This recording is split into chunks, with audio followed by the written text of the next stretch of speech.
Abbaaf ilmatu harree oofee gara gabaa deema ture. Ashamaa akkam nagaa jirtu ani Yoobsan Abbabeetii. Yoobsan Arguu YouTube channel like, share, subscribe gochuun na hordofuu ni dandeessu. Namatu akkasi. Abbaa fi ilmatu harree oofee gara gabaa deema jira jedhan. Utuma isaan harree isaanii of fuuldura qajeelchanii haasaa deemanii karaa deemtonni tokko itti dhufan. Ilaalaa warra gowwaa kana utuu harree yaabanii deemuu danda'anii of fuuldura qajeelchanii lafoo adeemu jedhaniin. Yeroo kana abbaan mucaa yaa ilma koo harree utuu qabanii lafoo deemu jedhanii quba nutti qabaa jiruutii kottu ati harree kana yaabi animmoo nan harkisa jedheen. Mucaanis harree yaabee abbaan harkisaa imala isaaniitti fufan. Utuma deemsarra jiranii warri tokko immoo itti dhufani. Maali mucaa abaaramaan safuu hin beekne abbaa lafa oofeetu ofiisaaf harree yaaba jedhaniin. Yeroo kana mucaan harree irraa bu'ee yaa abbaa koo kunoo na abaaraa jiru ani nan harkisa ati kottu harree kana yaabi jedheen. Abbaanis harree yaabee mucaan harkisaa karaa isaaniitti fufan. Akkuma xiqqoo adeemaniin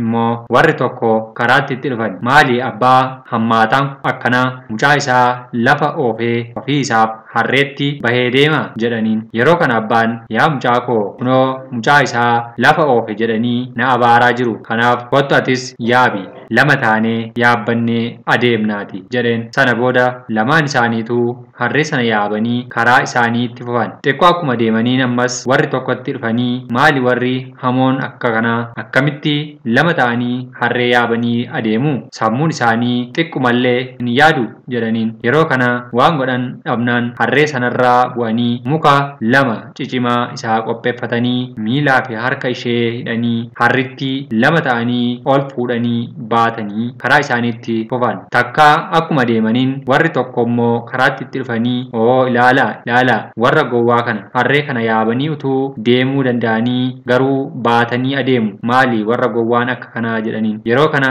abbaa fi ilmi harrittii lafa kaa'anii abbaan ilmaan yaa ilma koo oduu namaatiifuu karaa deemnu dadhabaa jirra kanaaf harree kana asumatti ganneetu anaaf si karaa keenya itti fufuu qabna jedhan. Harree isaan fayyaddu kan manaa fuudhanii bahan oduu namaaf jecha gatanii karaa isaaniirra bu'an jedhama. Baay'ee hin ibsu yaadisaa sirriitti siif galaadha. Akkuma jara kanaa oduu namaaf jettee namaaf jedhee isa fudhattee ka'e mul'ata isaa ayyaana isaa fi karoora isaa nama meeqatu karaatti gatee golatti galee jira. Tarii namni jechi namaa madeessee manatti si galchee suma isa seenaa kana dubbistu ta'inna kottu gabaabseen waan sitti hima. Obboleessi yoo furdattes yoo qallattes yoo dhukkubsattes yoo fayyaa taates yoo kolfites yoo fuula kee duumessites yoo ol baates yoo gadi buutes yoo gaarii gootes yoo balleessites arrabni namaa si bira hin hafu waan ta'eef ati galma kee ga'uuf mul'ata kee utuu hin gatiin karaa keetti fufi. Kanaaf